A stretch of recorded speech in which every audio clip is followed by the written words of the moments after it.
Property విషయంలో కన్ఫ్యూజన్గా ఉన్నారా? Gated కమ్యూనిటీలో ఫ్లాట్ తీసుకోవాలా లేదా విల్లా తీసుకోవాలా? మన పిల్లల భవిష్యత్ కోసం ఓపెన్ ఫ్లాట్ తీసుకోవాలా? మన హైదరాబాద్లో ఏ లొకేషన్లో కొంటే మంచి అప్రిసియేషన్ వస్తుంది? మరి నమ్మకమైన ప్రాపర్టీ కొనాలంటే నమ్మకమైన గైడ్ కావాలి కదా. ప్రాపర్టీ అడ్వైజర్ కోసం సంప్రదించండి వరాహస్వామి ప్రాపర్టీ గూగులర్. కాంటాక్ట్ 7207218485. నమస్తే. శ్రీ గురుభ్యో నమః. శ్రీమాత్రే నమః. ఆదిత్యాయ చ సోమాయ మంగళాయ బుధాయ గురు శుక్ర శనిభ్యే రాహవే కేతవే నమః. మనం వారం వారం చెప్పుకునేటువంటి ఫలితాలతో పాటు గోచారం అంటే గ్రహచారం, ఈ గ్రహాల యొక్క స్థితిని బట్టి అప్పుడప్పుడు మనకు తెలియకుండా కొన్ని యోగాలు మనకు కలుగుతూ ఉంటాయి. అందులో ఇప్పుడు ప్రస్తుతం జూన్ మాసంలో 15వ తారీఖు నుండి 29 వరకు బుధ ఆదిత్య యోగం కలగబోతుంది. బుధ ఆదిత్య యోగం అంటే దాదాపుగా మనందరికీ తెలిసినటువంటి విషయమే. మనకు పుట్టినప్పుడు జన్మజాతకంలో కనుక కొన్ని యోగాలు ఉంటాయి. కొంతమందికి చాలా యోగాలు కలిసి వస్తాయి, కొంతమందికి యోగాలు అంతగా ఉండవు. ఇలా మనకి బుధాదిత్య యోగం అనేటువంటిది జన్మ కుండలిలో ఎవరికైనా ఉన్నట్టయితే ఈ సమయంలో వారికి ఇక పట్టిందల్లా బంగారంలాగా చాలా బాగా ప్లస్ అవుతుంది. అయితే బుధాదిత్య యోగం అంటే ఏంటి, ఎప్పుడు కలుగుతుంది, అందరికీ ఉంటుందా, అసలు ఏంటి అంటే, బుధాదిత్య యోగం అంటే జన్మకుండల్లో అయినా సరే, లేదు గోచార రీత్యా అయినా సరే ఎప్పుడు ఉంటుంది అంటే, ఎప్పుడైనా సరే బుధుడి రాసులైనటువంటి మిథున మరియు కన్యా రాసుల్లో బుధుడు ఆదిత్యుడు అంటే రవి బుధులిద్దరూ కలిసి ఉంటే అప్పుడు బుధాదిత్య యోగం. అలాగే రవి రాసులైనటువంటి సింహం, అలాగే రవి ఉచ్చలో ఉన్నటువంటి మేషరాశి, వీటిలలో గనక బుధుడు రవి ఇద్దరు కలిసి ఉంటే దాన్ని బుధాదిత్య యోగం అంటారు. ఈ బుధాదిత్య యోగం వల్ల ఎలా ఉంటుంది, ఏమవుతుంది అంటే, చక్కగా ఫైనాన్షియల్ ట్రబుల్స్ ఏమీ లేకుండా ఫైనాన్షియల్గా చాలా బాగుంటుంది. వీటితో పాటు మనకు కావాల్సినటువంటి అంటే ఏ క్లియర్ కట్ నిర్ణయాలు తీసుకోవాలన్నా ఒక ఆలోచన విధానం, ఎందుకంటే బుధుడి యొక్క ఆలోచన అంతా కూడా యాక్టివ్గా ఉంటుంది. రవి యొక్క ఆ రాజసం అది ఏదైతే ఉందో దానివల్ల ఉద్యోగాల్లో ఉన్నతం, ఇలాంటివన్నీ కూడా బుధాదిత్య యోగం వల్ల ఇటు ఆర్థికంగా కానీ అటు సమాజంలో కూడా ఒక పేరు ప్రఖ్యాతులతో ఉండే విధంగా కానీ బుధాదిత్య యోగం అన్నటువంటిది కలగచేస్తుంది. మరి ఇలా బుధాదిత్య యోగం జన్మకుండల్లో ఉన్నటువంటి వారందరికీ కూడా ఇప్పుడు కలిసి వచ్చే కాలం అన్నాం.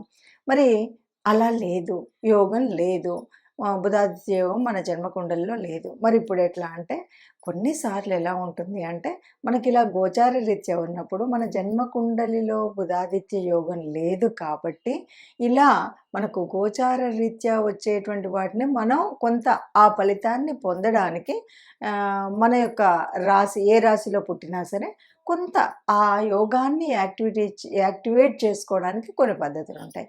అంటే మనం ఎవరిని ప్రార్థించాలి, ఏ గ్రహాన్ని స్తుతించాలి, ఏం పనులు చేయాలి, దానివల్ల ఎలా యాక్టివేట్ అవుతుందని.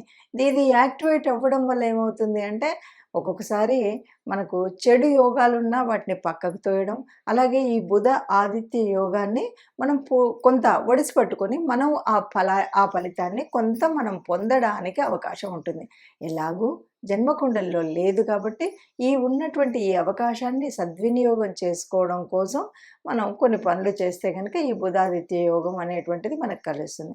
ఎందుకంటే జనరల్గా మనకి ఎప్పుడు ఎలా ఉంటుందంటే, బుధాదిత్య యోగం లేకపోతే ఈ గురుబలం ఇలాంటివి మనం చెప్తుంటాం. ఇలా ఉన్నటువంటి వాళ్ళకి ఏది పట్టినా మాది బంగారంలా మారుతుందని, ఏ పని చేసినా దాంట్లో విజయం సాధిస్తారు అనేటువంటిది మనకు తెలిసినటువంటి సంగతి. కాబట్టి ఇప్పుడు గోచార రీత్యా జూన్ 15 నుండి 2024 జూన్ 15 నుండి 29 వరకు ఈ బుధాదిత్య యోగం ఉంది. అంటే కేవలం 15 రోజుల్లో వచ్చేదానికోసం ఇంతనా అని అనకండి. దీని ఫలితం అంటే ఇప్పుడు మనం ఇప్పుడు వేసేటువంటి బీజం పెరిగి పెద్దదవ్వడం, ఓ మంచి పని మొదలు పెడుతున్నాం, ఓ మంచి కార్యం మొదలు పెడుతున్నాం, ఓ మంచి వ్యాపారం మొదలు పెడుతున్నాం, మంచి వృత్తిలో మనం సాగబోతున్నాం. ఇదంతా కూడా దీని ఫలితం ముందు ఉంటుంది. అయితే ఇప్పుడు వచ్చేటువంటి కొంత మనం ఏమంటాము తాత్కాలికమైనటువంటి ప్రయోజనాలైనా కనీసం 5 నెలల వరకు సుభిక్షంగా ఉండగలుగుతారనమాట.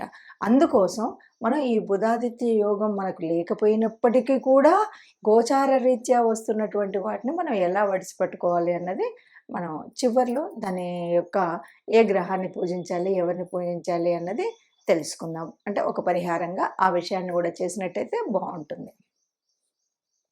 4 వచ్చింది. నెక్స్ట్ ఎండింగ్ చెప్పుకుందాం.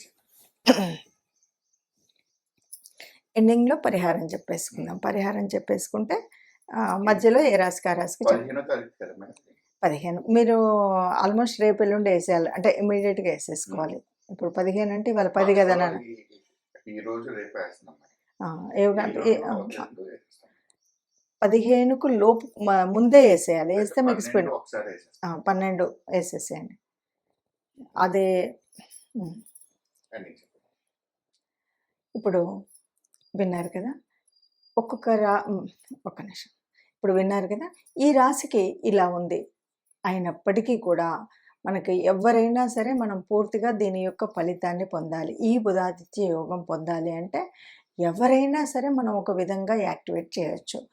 బుధుడు అనగానే బుధవారం మనందరికీ తెలిసినటువంటి విషయమే.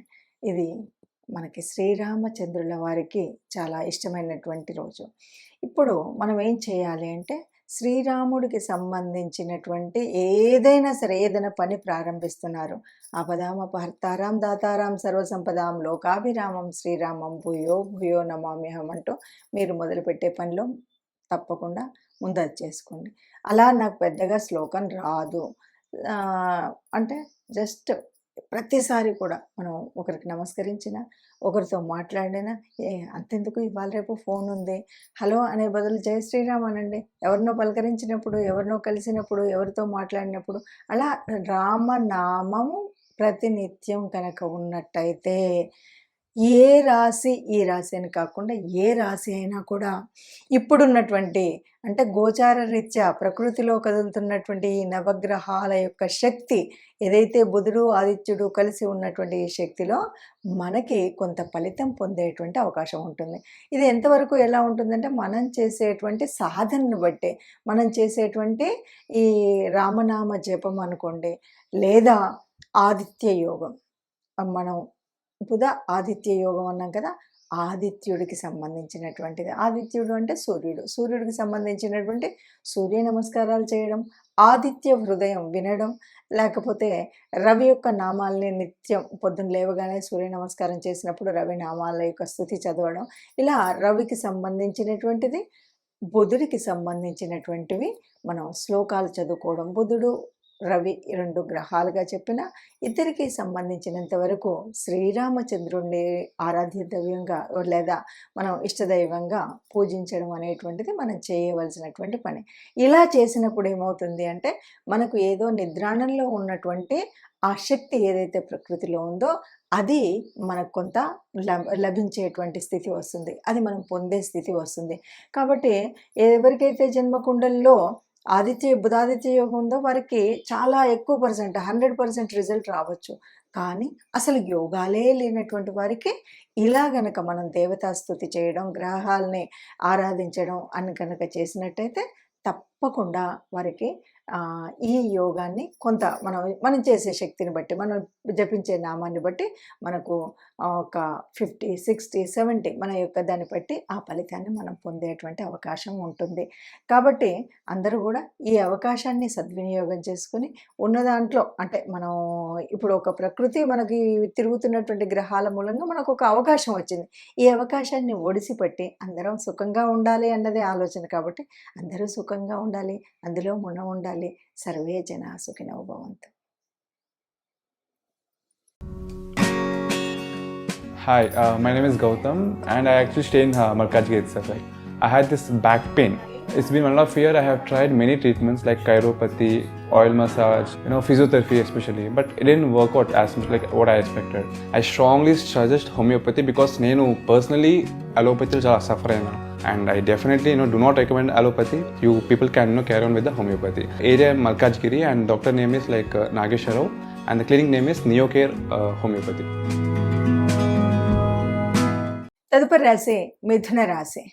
మిథున రాశి వారికి మరి ఇప్పుడు బుధాదిత్య యోగం ఎట్లా వర్తిస్తుంది అంటే 2 ముక్కలు. ఒకటి నిజంగానే జన్మకుండలిలో బుధాదిత్య యోగం ఉంటే ఇక 200% బెనిఫిట్. అలా లేదు అన్నా అసలు బుధాదిత్య యోగం జరిగితే ఫలితం ఇచ్చేటువంటి రాశే మిథున రాశి. కాబట్టి మిథునంలోనే ఇప్పుడు జరుగుతుంది. కాబట్టి వీరికి అవునన్నా కాదన్నా అన్నీ మంచి ఫలితాలే ఉంటాయి. ఏ రకంగా అయినా సరే అంటే తనుభావంలో జరుగుతుంది ఇప్పుడు. కాబట్టి వీళ్ళకేంటంటే ఏదైనా సరే కొన్నిసార్లు అరే నువ్వెందుకు పనికొస్తావు, నీకేం రాదు ఇలా అంటుంటారు కదా. ఇప్పుడు మీ ఉద్యోగంలో కానీ, వ్యాపారంలో కానీ, ఎక్కడైనా ఒక సమాజంలో కానీ మిమ్మల్ని మీరు నిరూపించుకునేటువంటి చక్కటి అవకాశం వస్తుంది. మీరు మీ యొక్క సమర్థతను నిరూపించుకునేటువంటి అవకాశాలు వస్తాయి, నిరూపించుకుంటారు కూడా. ఏ పిల్లోడులే అని అంటుంటారు కొంతమందిని. అలాంటిది ఏమీ కాకుండా చక్కగా ఒక యోజనతో ఏ పనైనా ఎంత సమర్థవంతంగా చేస్తారు అనేటువంటి విషయాన్ని నిరూపించుకోగలిగినటువంటి సమయం ఈ సమయం. జూన్ 15 నుండి మీరు 29 వరకు ఈ నిరూపించుకోగలుగుతారు. మీ యొక్క ఈ బుధాదిత్య యోగం యాక్టివేట్ అవుతుంది. ఏది ఒకవేళ జన్మజాతకంలో లేకపోయినప్పటికి కూడా. అయితే యాక్టివేట్ అవ్వాలి అంటే మాత్రం తప్పనిసరిగా కొంత అంటే మీకు జన్మజాతకంలో లేదు అన్నప్పుడు తప్పనిసరిగా మనం చెప్పబోయేటువంటి పరిహారాలను మాత్రం చేయాలి. ఇక ఇంతకుముందు ఏదైనా వృత్తి వ్యాపారాలు చేస్తూ ఉన్నారు అంటే ఇప్పుడు వాటిలో అంటే ఇంతకుముందు ఏదో డల్గా ఉన్నాయి, అటు ఇటుగా ఉన్నాయి, ఎంత వచ్చినా అంతలాగానే ఉంది, ఇలాంటి మాటలు అంటుంటారు కదా. వీళ్ళందరికీ చక్కగా ఆ వ్యాపారంలో నిలదొక్కునేటువంటి అవకాశం అయితే వస్తుంది. అంతేకాదు ఉద్యోగం చేసేటువంటి వారికి కూడా అందులో ఒక స్ట్రాంగ్ బేసిక్ పిల్లర్ లాగా తయారయ్యేటువంటి శక్తి కూడా వీరికి వస్తుంది అనమాట. చక్కటి అవకాశం వస్తుంది. ఇదంతా కూడా మీరు నిరూపించుకునే దాన్ని బట్టి ఉంటుంది. మనం ఎంత చేయగలిగితే అంత అంటాం కాబట్టి ఇది మంచి అవకాశం ప్రకృతి మనకు అందిస్తుంది. దీంట్లో మన శక్తిని నిరూపించుకునేటువంటి సమయం ఉంది. కాబట్టి మనం మన యొక్క సమర్థతను నిరూపించుకోవడానికి చక్కటి ప్రణాళిక వేసుకొని ఏ పని చేసినా కూడా ఒక ఆలోచన విధానంతో ముందుకు వెళితే గనక ప్రతిదీ కూడా తప్పనిసరిగా విజయం కలిగేటువంటి అవకాశం ఉంటుంది.